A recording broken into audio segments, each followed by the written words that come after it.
Hello and welcome to this week's edition of Hot Seat on OGTV. It's been wonderful and it's been nice to know that you're always there to watch us. My name is Olujo Kemosapu. The program is our personality program where we'll bring your way distinguished Nigerians. Our guest for today is actually one of the distinguished Nigerians, which of whom you will be glad you watched.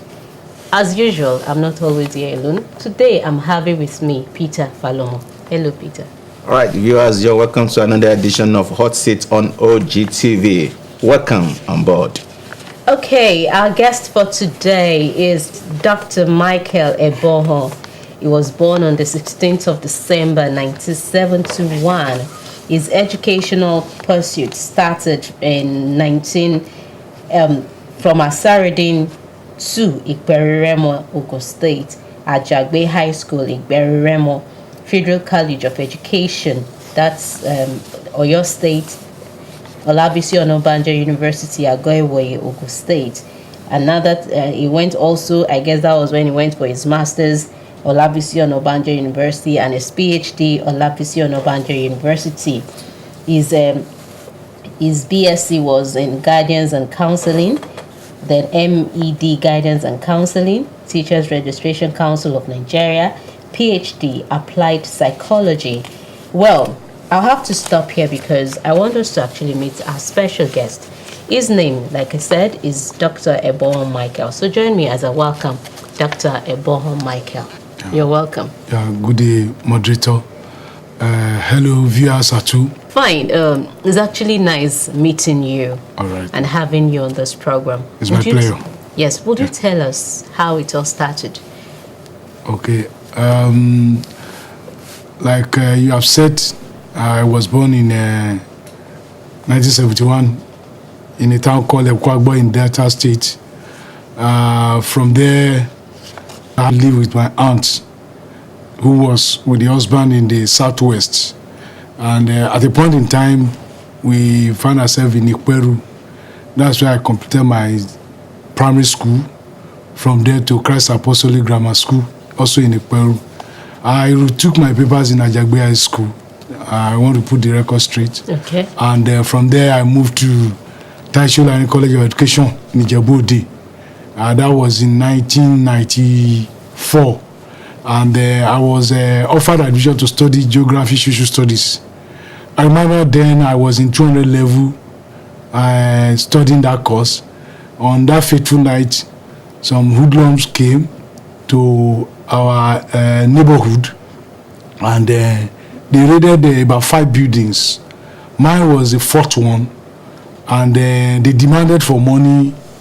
I personally that night I only had 25 naira with me, but I thought how will I give armed robbers 25 naira, thinking that I've given them money. So I said I don't have money. So my roommate was taken out, but he was able to escape. But when they came for me, I was surrounded by 5 young men. They were not masked. 2 were holding guns, 2 were holding cutlasses. The one was holding this iron bar. So I was instructed to lie down, facing the floor. So as I lay down facing the floor, all I had was just a gunshot on my head. So they started using cutlass on me. If I should open my shoulder here, you see the mark of the machete cut. You can see the neck here and at the back here. So at the end, they plucked out the 2 eyeballs, and I was left in a pool of blood that night. And later, the landlord came out, and because we were living off campus, the school did not have a hostel facility. and the neighborhood, other students and the landlord came around. I was only able to shake the left leg, so the landlord noticed he has not died. So I managed to call and say, Baba Bala, I said it to you, I've not died. Take me to the hospital. So they took me to 3 hospitals that night. I remember the last one that received me, Alafia Clinic, then in Djibouti.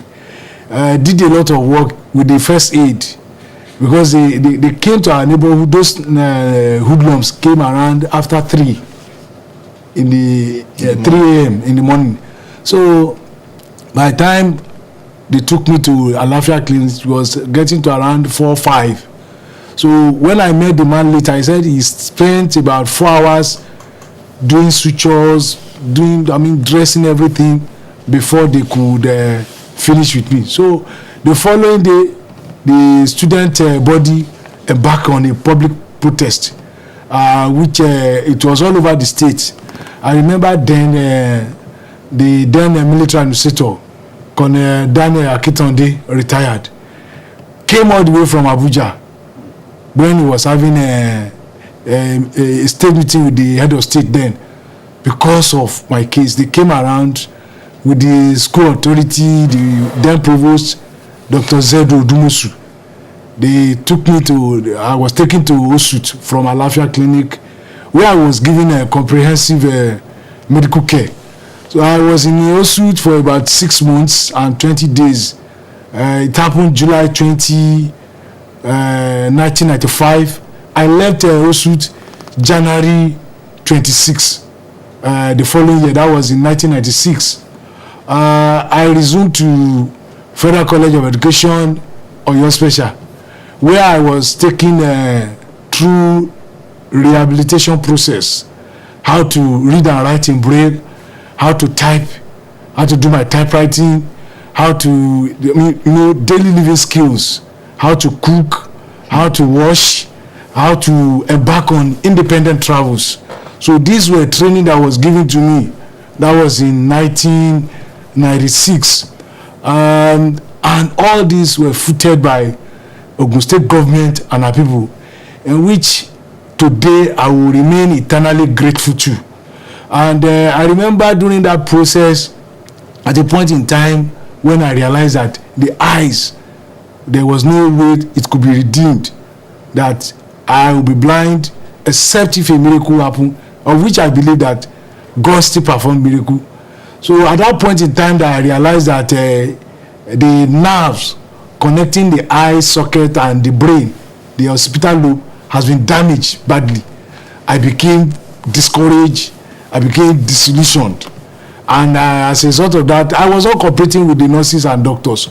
So I remember the head of the nurses, Matron Shinuga, were called from my pastor, Pastor S.B. Akisoya, who now came and said, Mike, I've heard that you've not been cooperating, you've not been using your drug. I said, yes.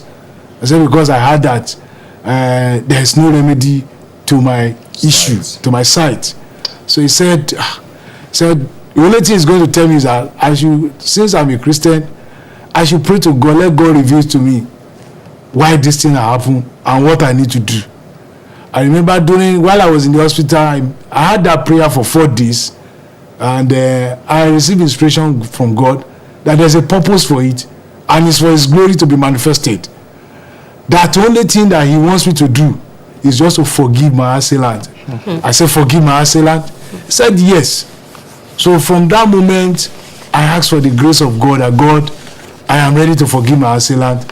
And since that time, a lot of pressmen, electronic, print media has been asking me, Mike, what happens if your assailants are arrested today and they now say, okay, they were the one that injured you and plucked your 2 eyes? What will you have to be done to them? I said, what I want to be done to them is that I've forgiven them already. All I need to do is to preach Christ to them. The heaven I'm going, I want us to go together. I will not go to a station where they will plug their eyes for me, because an eye for an eye will leave the world filled with blind men and blind women. Therefore, I willingly forgive them, And forgiveness has been a concept that has been with me since that time, and I can say it has been what has been pulling me all through. Not having emotion, not having to bottle up emotions. You know, each time you bottle up emotion, you surround yourself with negative auras. Your prayers will not be answered. Your testimony will just be hanging. Why? Because you are surrounded with negative auras of unforgiveness.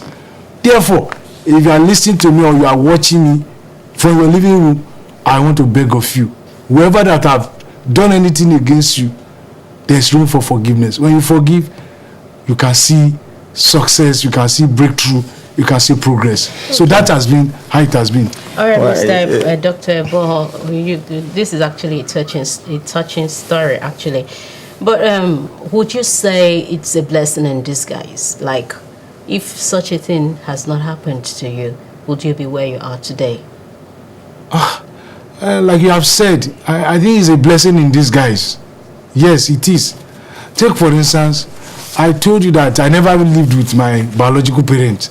I lived with my aunt, whose husband was working with a Dumas construction company then. And as a result of no contract, they were laid off. So things were very, very difficult. To eat was very, very difficult. Before I could finish my secondary school education, I used to work as a bus conductor from Shagamu to Ibadan to Gumaki. That was what I was using to pay my fees. Ditto to when I was in College of Education at Ijebode, I would go and fend for myself, work as bus conductor in Surulere before I could pay my fees. But immediately this thing happened, and I received that inspiration from God that I should forgive my assailant, help begin to come my way. Because I can imagine myself, if I'm able to maybe to have sponsored myself with this sort of little help, self-help, maybe by the time I finish my NC, I'll get a job with a private nursery and primary school in one village, and then with no time, maybe I will have impregnated a lady. By so doing, I was not even thinking of going for first degree, nor masters, nor PhD. So it has happened, and God has turned it to be a testimony. So that is what that's the way I see it. It's a blessing. Where I mean, if because take for instance, initially when I finished my secondary school, I was with one of my uncle, and the wife's. At a point, I assisted her in shining her shoe. She was working with a government parastatal, and she said that Ndidi, the way you shine this my shoe is very, very good. In fact, my colleagues at place of work, they were saying your shoe is shiny. Said, will you go and learn shoemaking? I look at myself, shoemaking. Maybe if by the time I was doing shoemaking, maybe mistakenly I would have used the needle to puncture my eye. Maybe if I've gone blind, maybe I will still be on the street begging. But God has a purpose for everything. You see, there is nothing that happens to us that God does not have a plan. While I was retaking my paper then in Ajagbe High School in Ikweru, I remember I went for typewriting skill training. A week to when this incident will happen, I remember my aunt asked me at Ijede, he said, come Mike, the money we use in learning for you to learn typewriting skill at Aboleja in Ikweru, is this how it's going to waste? I said it's not going to be a waste, that I will still use this skill, not knowing that the following week I was going blind. And it's this same typewriting I'm using to write my test, using to write my letters, using to communicate to the outside world. So God has a purpose for everything. Thank you very much. Dr. Ebonhor. Yes, sir. No doubt you have passed through the valley of the shadow of death. And of course, God has sustained you. And today you are giving us a very good story and, of course, the testimonies. Right? Yeah. There are a lot of things I will have here to ask you. But first, let's start this way. It's a good thing that you're forgiving your assailants, right? Yeah. And of course, God knows the best.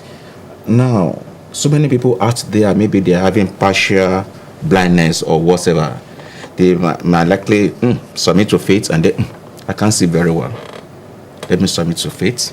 And they go on and on like that. But you, something must have motivated you to say, okay, I want to forge ahead.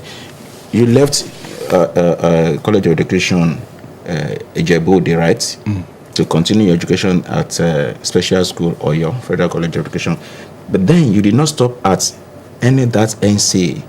You proceeded to have this first degree and again, master's, and now PhD. What is that exact thing that motivated you in this course to achieving this height? Thank you very much. I want to say that Ogun State government, Ogun State people, the indigenous and the citizen and dwellers of Ogun State have been the motivating factor. I remember when I went for rehabilitation at Oyo Special, there was a day, the braille letters, you have braille cell. It's written in a braille cell, having 6 dots. So it depends on the positioning of the dots. 3 on your left hand side, 3 on the left. So it depends on the way the dots are positioned. That is what you use in recognizing the letter. I remember that afternoon, letter C, which is only written as minor sign in sighted word. The first dot on the left, the first dot on the right will be horizontal. That is letter C. I remember that afternoon, I could not identify letter C. In fact, at that afternoon, my tutor was shouting, I look at myself, I almost indulged into self-pity that, can you imagine myself being once a sighted person, how to now be learning with another form of special aid. At that point in time, I was almost discouraged. But I remember I got to my room. I said, come, if I go back to Ogun State and say because of someone talked to me, someone lashed me, someone tongue lashed me, because of that, I pack it up. I said, that would be a disservice to the teeming population of Ogun State citizens and dwellers then. Because I remember my fellow colleagues in Taskade, they embarked on public protest. It was massive. I was getting the information on daily basis, and I could see the love, the acceptance, the care by various churches that I did not know, mosques that I did not know. And I said, if I should come back and say because the braille something is the braille something I can't learn it. Then I want to go back. I said no. I said I won't want to disappoint the good people of Ogun State, and that has been the motivating factor, and most especially God, because each time there are moments of discouragement, there are moments when you think as if it's a road, a dead end, but all of a sudden God makes it to be just a road bend.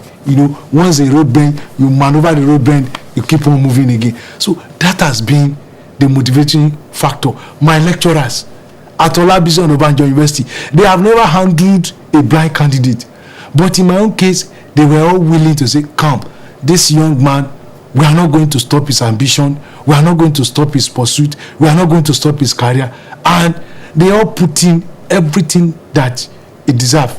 Not that I was given a PhD on a platter of gold. No, I passed through every debate, every defense, everything. I passed through everything. Every rudiment. My thesis was the use of cognitive restructuring, social skill training in enhancing academic performance and personality adjustment of blind individuals. I used 3 schools for my study. Yewa College in Ilaru, Adeola Dutola College in Ijebode, and Akpenioni Comprehensive High School in Ibadan. I was traveling those schools for a period of 8 weeks. because it was an experimental work. So I did everything the way it should be done. So, and you know, they showed what we call empathic understanding, not sympathetic understanding. You know, sympathy does not go anywhere. Sympathy will just, hey, yeah, hey, yeah, hey. That's where it ends. But empathy will make you to say, okay, if I'm in the situation of this person, what do I do? I could imagine some of my professors at times will look at me while I'm writing my exam in the Olabisi Onabanjo University. I'll get my typewriter at the front row. All they need to do is just to read the question. I'll keep on typing. At times they'll ask me, how have you been? I say it's just because of training. And Ogun State government, Ogun State people paid for this training. That was then back in 1995. So this was the motivating factor. My family as well. My aunt stood.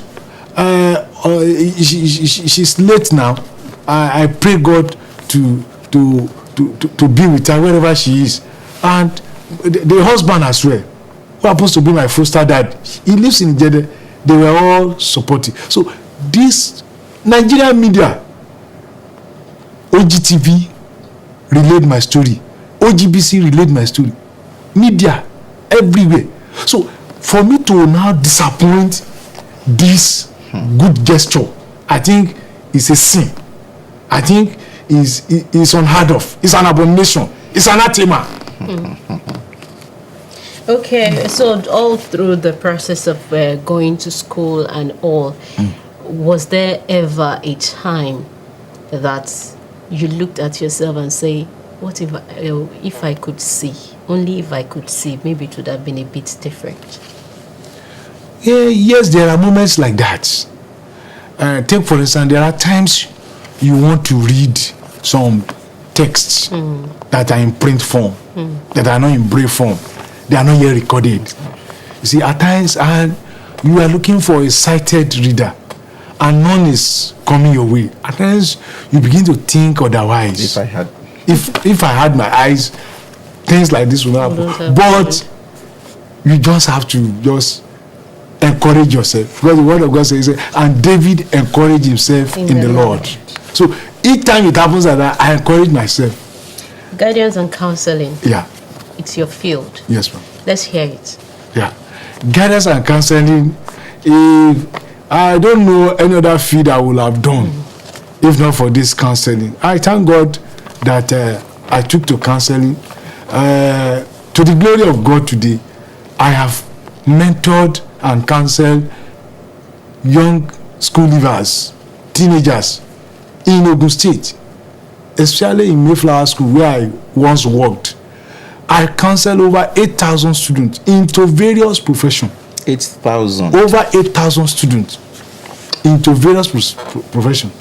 And I am still doing it because I am still in the process of building the future generation. Where I work now, under the federal government, I still do counseling, talking to the youth, mentoring them. Counseling is a helping profession. It's a profession that you assist someone to be able to know him or herself the more, to be able to identify his endowment, his talents, to be able to identify his strengths, weakness, and shortcomings. It's a profession whereby people will always have problems. People are still having problems. People will still be having problems, but you will need a counselor that is relatively emotionally stable, that will not lose the assertive quality, that you say, this is the problem I'm having. You know, at times some people, you narrate what you are passing through. All of it, they throw caution and say, you mean this is what you are passing through?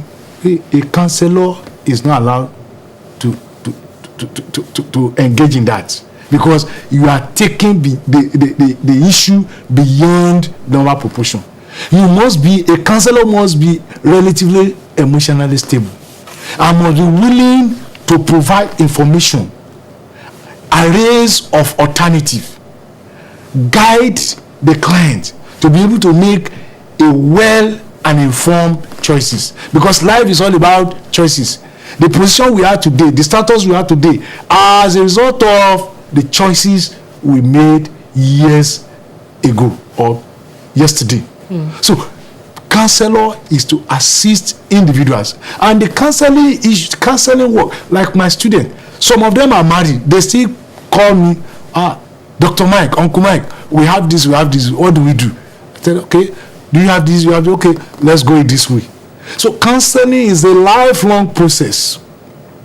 It's a lifelong process. You know, that is why learning, some people say that we even learn to death.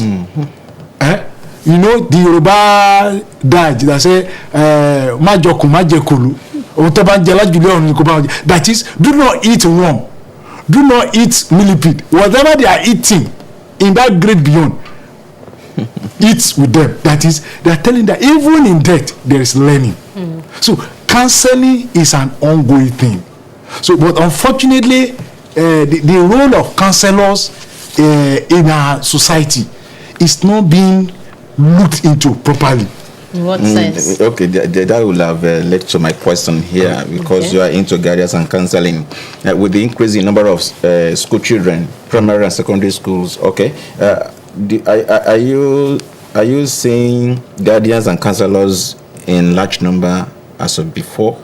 And if you are not in large number, right, to take on these children, are you saying that the federal government needs to do something to increase the number of guidance and counselors in our schools because of the role that they are playing in the lives of school children? Yeah. Yes, guidance and counselors are needed in school environment, even beyond school environment. Federal government, state government, local government should key into counseling. Counseling is is an integral part of learning environment. You see, counseling work is like, you will not appreciate the work of a fire serviceman until you have outbreak of fire. You understand? Take a detour to the work of a counselor. Not until you have maybe cases of youth violence, youth restiveness, you will not be able to appreciate the role of counselors. And that is why in schools, counselors are not enough. Even where they are enough, even where they are they working in the normal environment? Are they well respected? Are they well valued? Are they well, are they giving the tools and facility to work? Even the counselor themselves, do they even watch their onions? Because one thing is for you to read counseling theoretically, another thing is for you to allow counseling to pass through you. Some of my colleagues will say, because I don't have office, I say, come, I can counsel on the street, I can counsel in the car, I can counsel under the tree. All I need is how to dig into you as a client, then be able to tell you what you need. So counseling has a lot of things involved. Now, what federal government can do, the counselors we have now, they are not enough. Okay. They are not enough. Not enough at all. Because with the United Nations standard, a counselor is expected to attend to just 100 people, 100 students in this setting. But in a situation where a counselor to about 3,500 students, you can be sure that he or she will not be effective enough. So now we can have outreach counselors in terms of teachers. We can have stopgap training for teachers as para-counselors. Okay, so that because the teachers meet with the student on daily basis, and the counselor may not be able to meet with all students, but when a teacher has what it takes to counsel, then they can be able to solve the little behavioral challenges. When it becomes very tough, then you can now make referral to practicing counselors. Take for instance, issues of exam malpractice in our school, exam malpractice among parents, among teachers. Counselors has a lot of role to play. Nigeria is sitting on a keg of gunpowder. Why? Because those we think that we are educating now, are they really imbibing the learning the way it should be done? WAEC exam has just finished. We are on NECO now. Each time, every night, the students are just waiting to download from the net. Students do not have self-confidence in reading, in studying anymore. Why? Because the confidence level of the student has been dampened. Nobody to counsel, nobody to talk to, nobody to pep or to motivate them that come, you can do this. An individual wrote this textbook. So you are an individual. You are fearfully and wonderfully made. You can as well read this textbook and understand. But each time we find out that both the adults, the youth, are just in a haste of, oh, I want to make it fast, quick fix, quick success. And quick success does not last. It doesn't. And that is what we are saying, that counselors should be professionalized. And thank God for what the Counseling Association of Nigeria is doing in registering counselors and licensing them. But beyond registration and licensing, they should be made to operate as it ought to be as it ought to operate. They should be given a very good working environment to operate. They should be remunerated, because the work of counselor is not from 8 to 2 alone. No. It's not from 8 to 2 alone. As I'm here now, I'm performing the role of a counselor. How do you pay me? How do federal government pay me for what I'm doing now? So the work of a counselor is more or less 18 hours job, except when you are asleep. Once you are awake, there's one issue or the other. It's either on the phone, on the street, in the school, at the marketplace, at the church, at the mosque. You have issues to tackle. So how have you been able to pass on this your job to your colleagues, or would I say to some people who also have the same challenge with you? Yes, thank you very much. How we have been able to do that? Like, take for instance, among us the blind, we have what called the Nigeria Association of the Blind. There are forums where we meet. We have the youth section, where we normally organize youth conferences, youth workshop. We organize career talk among the blind, and most of them we do it on Southwest regional basis. We gather the blind from Lagos, Ogun, Ondo, Oyo, gather them to a state. We get resource person. You can do this, you can do this. And we have been making all these professions available to our kinds. I'm happy today in Ogun State today, the youth coordinator of Nigeria Association of the Blind in Ogun State, Mr. Abolere Shodi, currently studying guidance and counseling, University of Ibadan, affiliated with FC Special in Oyo. The secretary to the youth is also studying guidance and counseling. We have many like that. Is it because you are a guidance and counselor too? I think you're the motivating factor. It could be. Okay. It could be. That means, but they could always study something else. They could study something and they could go into law. We have some of our kinds that are into law. We have some of kinds in mass communication. We have some in sociology. We have some in history. We have some in education. Now you're English. With this, you're doing education, and most of them are actually being educated. Yeah. We have a whole lot of blind people also out there who are beggars. What are you doing as an association to actually stop this? Since disability is actually an ability in disguise. Yes. Thank you very much for that question. What we have been doing, you see, there is no way we can handle this issue of street begging rather than having a policy, having a law that stipulates how people with disability can be taken care of. Take, for instance, what is happening in Lagos State. Lagos State have promulgated the law for special people with disability. They have an agency called LAPSODA. We have been on this in Ogun State, and that is why I want to use this platform to appeal to our State House of Assembly, to appeal to our governor. Our governor is a man of standard, and he has been preaching this standard. And we want him to bring this inclusive Ogun standard into disability matter. Currently, the law of people with special need has just passed the first reading in Ogun State House of Assembly, and which we really appreciate the sponsor, the key sponsor, that's the Deputy Speaker, Honorable Oluomo, the supporter, Honorable Judy, and some other Honorable Shobenyi, Honorable Shonuga. We want to appreciate them, but we are appealing on this platform to help us to expedite action on it. Why?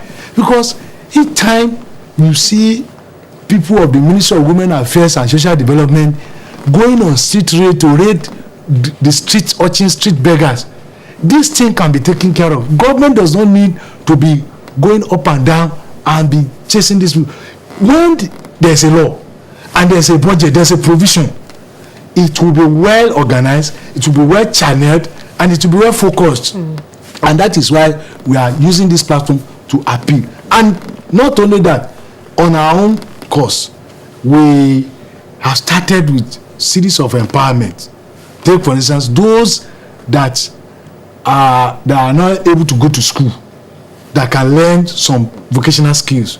We just took the delivery of a donation of a lock-up shop in Ilaro, where we want to furnish with our products, soaps, Izal, confection, all sort of, where we can sell it to the people. We also require such donation of local shop in Abeokuta, Alepede Market, in Shagamu, in Itausu, in Jebode, in Jebubo, because when you engage the critical mass of people living with disability, if it's only just liquid soap our people are producing, and you can imagine at every interval, because there's nobody that will not bat with soap on daily basis. Definitely. So it's a huge market, and that is why we are saying we need donation of such local shop. Like in my own cluster, because I happen to be the chairman of Nigeria Association of the Blind in Ogun State, we have some of our members, over 25 of them, that have gone for such vocational training. Permit me to say, as at today, I only have 3 of them that are in constant business, in production. Why?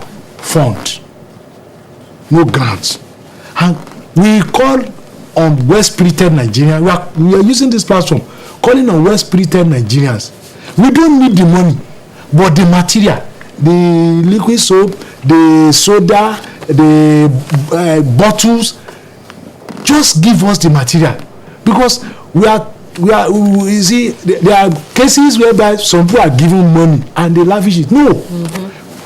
We, with this new executive, with the grace of God and with the support of the people in the Ministry of Women Affairs, we are clear-headed that we want people to be engaged. Once people are engaged, they'll be off the streets. Once people are engaged and there are patronage, definitely they'll be off the street. So we want aids, grants, loan to our people. And we are equally using this medium to encourage our people that come. Whenever you receive just a little help from any well-spirited Nigeria, please make good use of it, because your own testimony will go a long way to attract such benefit to other disabled or less privileged people in our community. All right, Dr. Ebonhor, going through your paper there, I could see that you involve yourself in having some publications, about 4, 5, 6 or thereabouts. It's like you're not relenting in having more knowledge, no, right? Yeah. Are you still in process of getting more publications, maybe in years to come? Yes. I currently am into a research into the entrepreneurial skill for the blind and people living with disability.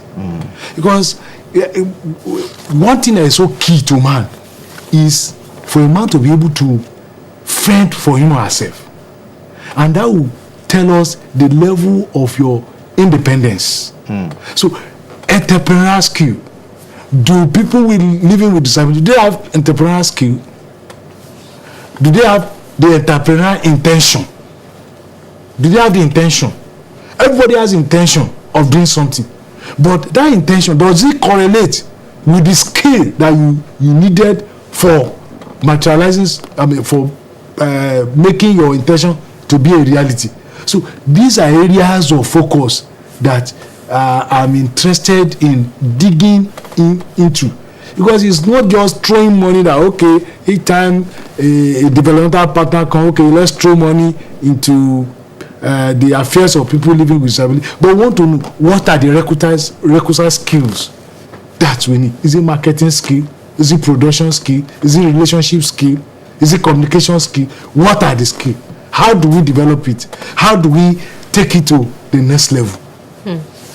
Okay, still on this issue of disability, being an association, you're part of people living with disability. But we get to see, I'm still going back to the street now. We get to see a whole lot of people out there, because I think the mentality now is, if I have a challenge, the next place for me is to go on the street and use that as the password to beg. Then aside that, we also have to get to see people who don't even have any problem at all. They are whole, they are okay, but they are also doing the same thing. As someone who has been through it all, you've experienced both life. How would you advise the federal government or the state government to actually curb such issues? And we also have people who pretend to be deaf and dumb. I'm sure some people fake their blindness too. So how do we know who is telling us the truth or not? How? Okay. How would you help us out in solving this menace? Okay. Thank you very much. You see, some people will want to fake disability just because such people are mentally lazy. That's the word. Mentally lazy. And there is no solution for someone that is mentally lazy than involving what we call cognitive restructuring. That is reordering the brain setting, resetting the thinking process, resetting the perceptive process. You see, I can as well say, okay, I want to go and beg. If only my perception to life is, okay, all I want to do is just to get cheap money. All right, sir. All right, sir. Yes, that is the way the brain has been wired to function. But there we now need a lot of work from counselors, a lot of work from imams, a lot of work from pastors, a lot of work from well-meaning Nigeria. Come, you need to work with your hand. There's dignity in labor. And another thing is that because of the two main religion supports alms giving, but alms giving in a focused way. You must be able to identify, okay, what does this person need? It's not just throwing money, no, but what does this individual need? Like for the federal government,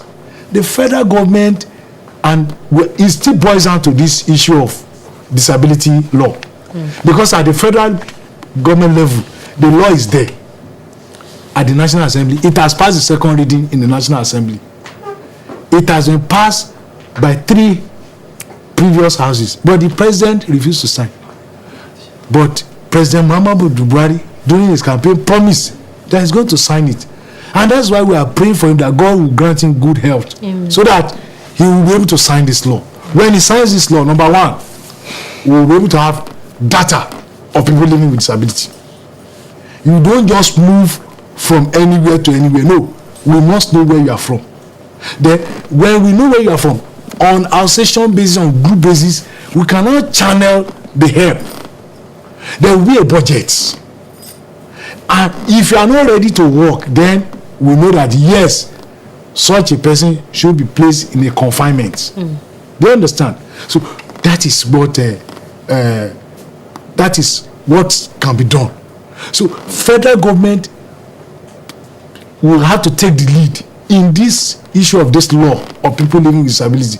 And once the agency or the commission is set up, you see, at times the people in governance will say, okay, once a commission is establish or an agency is another drain pipe for the purse of God. No, it's not, because issue of disability cut across everybody. If you are not disabled today, by the time you are 60 and above, your eyes will be failing, your bones are aching. So whether you like it or not, issue of old people's home is also a form of disability group. So it's something that is needed. We want a situation whereby there will be holistic planning, holistic organization for people living with disability. It's very, very simple. It does. Take for instance, in overseas country, there are people that have disability. All they need to do is just to welcome people at supermarkets. They are functioning. Okay, there are some people in overseas country, they have their eyes. All they need to do is just to stay at a junction. They look at the cars that are coming in, cars that are going out. When there is a visitor, a stranger, a strange movement, they alert the security agent. They are performing a security role. Everybody can be engaged. It's only for us having people with clear-headed focus, clear-headed understanding to be able to analyze all this sector where our people can function. Our people can function in agriculture. They can function in just in little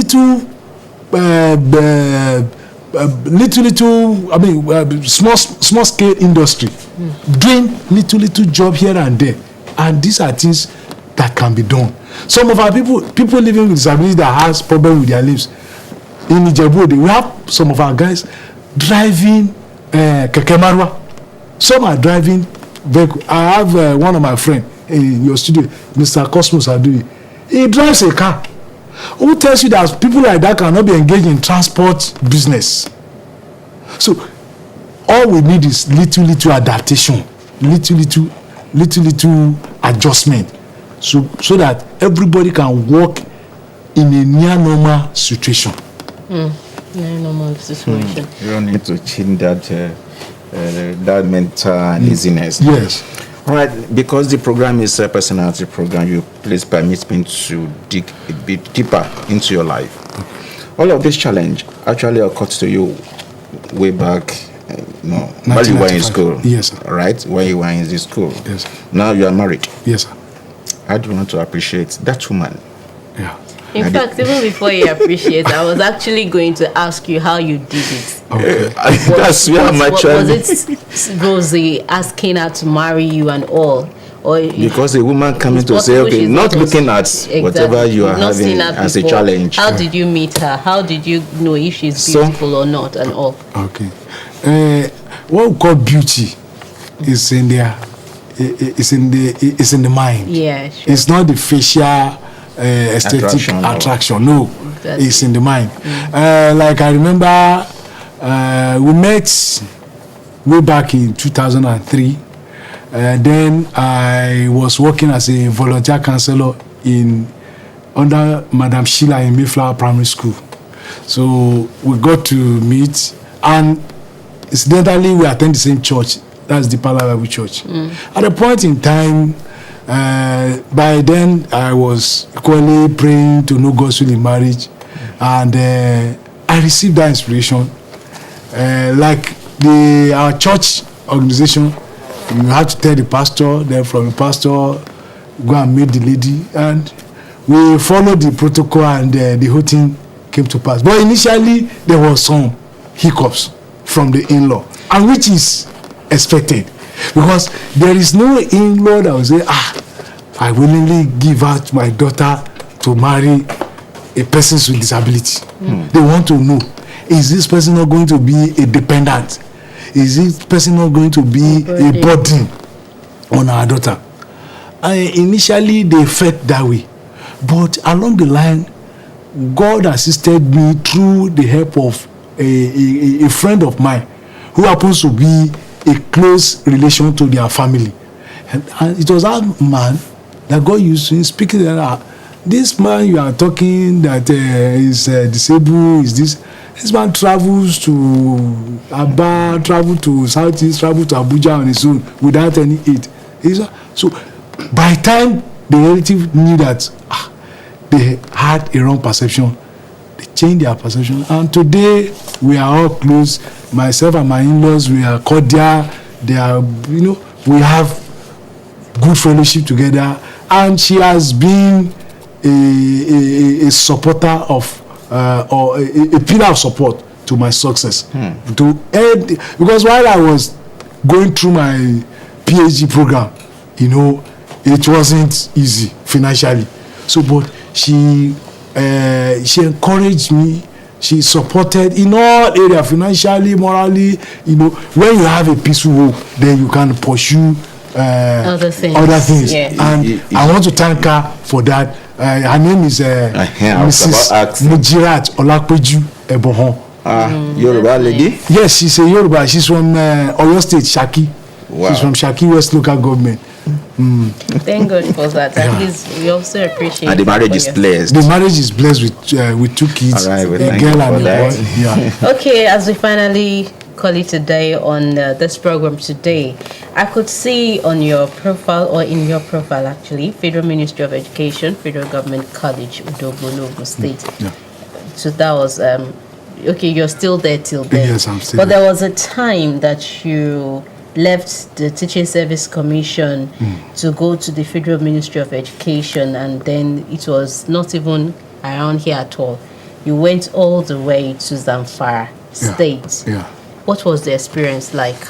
The Did you experience, take your family there, or you just went on your own and you lived there for like 2 years? Because I think, yes, for like 2 years. You left January 2017, I think.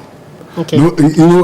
while I was in Zamfara, because when it happened, over there, I went there alone. I did not take my wife and my children just because of the issue of the security. Okay. And over there, the working arrangement there, I was able to meet with some, we fashion it in such a way that I can do my work, then take my leave, then report again. And that was how I was doing it for a period of almost a session. Then before I finally, there was a transfer from that side down to Dubulu this February. So that was how it all happened. But the journey so far was awesome. Yes, the journey so far, because really I do travel by road, and the working experience over there is challenging, and you have to start learning the language. I had some of the students, tell you about Tracy. They can't speak English, but you just have a way of calling one of them or help me to interpret. Then at times when you're on the road, all these bike men, or taxi, when it gets to a situation whereby there's nobody to interpret, you begin to use hand in demonstrating. So, but at least You can speak a little. myself. Yes. No, Not at all. No, not at all. Just shiga, when you get to a place, yai, that is yai stop. What of Yoruba? Yoruba, I speak Yoruba fluently. I speak Yoruba fluently.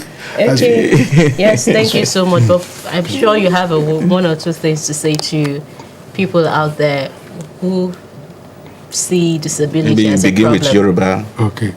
To anybody that is suffering any disability, don't look down yourself. You can get to any point. You have spent many years in Yoruba land. Yes. You are from the Delta State. I'm from Delta Do you still State. speak your language? Yes, I can still speak my Say language. something. Munawe, ndoni onye kwagbo, Nadine, Okurihu. I think that's difficult for you to do. Okay, thank you so much for being part of today's program. It's been Hot Seat on OGTV. Thank you so much, Dr. Michael Ebonhor. It's my Thanks pleasure. for coming, and I hope you've also been able to impact to both the disabled and the so-called able people, because virtually everybody in life is actually disabled in one way or the other. We are all just moving on the street. Yes. So, Peter. Dr. Mike, I want to appreciate you for coming to this program. Thank you so yes, much. Viewers out there, I want to appreciate you for being there with us. Well, until we come your way next week, I want to say bye for now. Well, thank you too for always being there for us. Thank you. If not for you, we won't be here. But thank you so much. Until next week, the program remains Hot Seat on OGTV. Bye for now.